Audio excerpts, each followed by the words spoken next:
Europe 1, 6h25. Jean-Philippe Ballas. L'écho et vous, bonjour Martial You. Bonjour Jean-Philippe. Alors, il y en a qui ne connaissent vraiment pas la crise, ce sont les riches. Le magazine Challenge a publié son classement des 500 plus grosses fortunes de France. On constate, Martial, d'abord qu'aucun de nous n'y est. C'est vrai. Ensuite, qu'il y a 12 milliardaires de plus cette année et que la fortune de ces très riches a progressé de 15% en moyenne l'an dernier. Conclusion, tout va bien. Oui, c'est vrai. C'est vrai que comparer cette hausse d'ailleurs à la première baisse historique du pouvoir d'achat des Français enregistrée l'an dernier, ça fait un petit pincement au portefeuille quand même.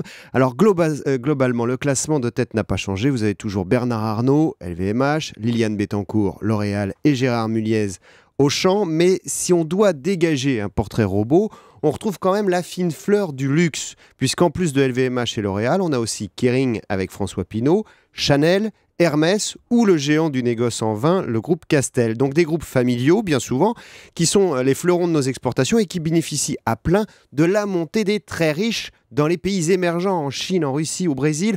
Les investisseurs en bourse placent aussi leur argent sur ces entreprises qui sont un peu comme l'or des valeurs refuges. Mais, Martial, on trouve aussi des entrepreneurs comme Xavier Niel, le propriétaire de Free, Marc Simoncini, l'ancien fondateur de Mythique. Eux, ils ne sont pas dans le luxe. Oui, alors eux, c'est intéressant parce que ce sont ce qu'on peut appeler des fortunes hybrides, comme l'animateur Arthur ou l'ancien producteur télé Stéphane Courby. Pourquoi hybride ?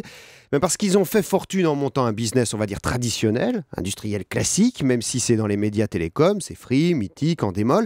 Mais aujourd'hui, ils sont investisseurs et ils jouent désormais sur les taux d'intérêt très bas. Puisque vous savez que depuis des mois, la Banque Centrale Européenne prête l'argent quasiment sans prendre d'intérêt. On le constate, nous, pauvres gens, avec les prêts immobiliers qui sont à des niveaux historiquement bas.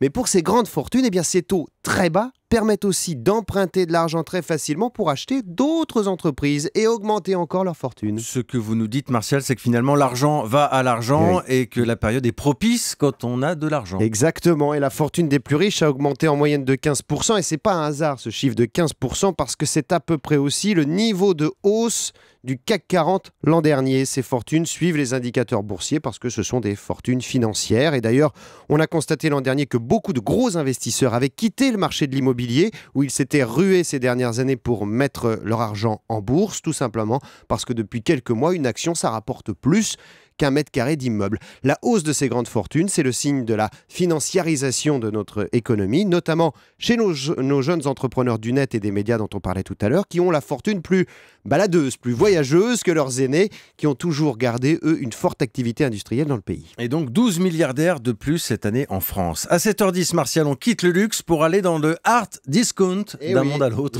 C'est ça, et on n'ira pas chez les Muliez, dont on parlait, qui possèdent Auchan, Leroy Merlin ou Decathlon, mais chez Carrefour, qui a décidé d'en finir avec sa marque de hard discount. C'est le signe d'un marché qui décline petit à petit en France. À tout à l'heure, Martial.